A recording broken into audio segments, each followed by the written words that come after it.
சட்டமன்ற தேர்தல் களம் மிக தீவிரமாக இருக்கும் நிலையில் பல்வேறு கிறிஸ்தவ அமைப்புகளின் ஆயர்கள் திமுக தலைவர் முதல்வர் ஸ்டாலினை நேரில் சந்தித்து தங்களின் ஆதரவை தெரிவித்திருக்கின்றனர். அப்போது வெளிநாட்டு பங்களிப்பு சட்ட மசோதாவிற்கு எதிர்ப்பு தெரிவித்ததற்கும் சிறுபான்மையின மக்களுக்கு பாதுகாவலராக விளங்குவதற்கும் ஸ்டாலினுக்கு நன்றி தெரிவித்தனர். சிறுபான்மையினரின் வாக்குகளை தங்கள் பக்கம் ஈர்க்க விஜய் காய் நகர்த்தி வந்த நிலையில் பல்வேறு கிறிஸ்தவ அமைப்புகள் ஸ்டாலினுக்கு ஆதரவு தெரிவித்திருப்பது அரசியல் வட்டாரங்களில் கவனம் ஈர்த்திருக்கிறது.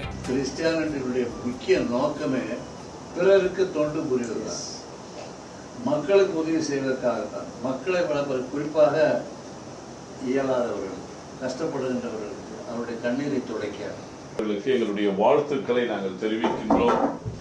உங்களுடைய குரல் மிக வலிமையாக, பலத்த குரலாக டீலிமிட்டேஷன் பில்லுக்கு குரல் கொடுத்ததை போல, நீதியை நிலைநாட்டியதை போல, நீங்கள் இன்னும் பல issues and concerns, not only the Christian minority but also at large, எல்லாருக்கும் எங்கெல்லாம் வாழ்வு அச்சுறுத்தப்படுகிறதோ நீங்கள் குரல் கொடுத்து நீங்கள் எப்பொழுதும் நீதி நிலைநாட்ட இருப்பதற்காக எங்கள் மகிழ்ச்சி. ஒட்டுமொத்த கிறிஸ்தவர்களும் உங்களோடு நாங்கள் நிற்போம் என்பதை எந்த விதமான சந்தேகம் இல்லை. தேங்க்யூ.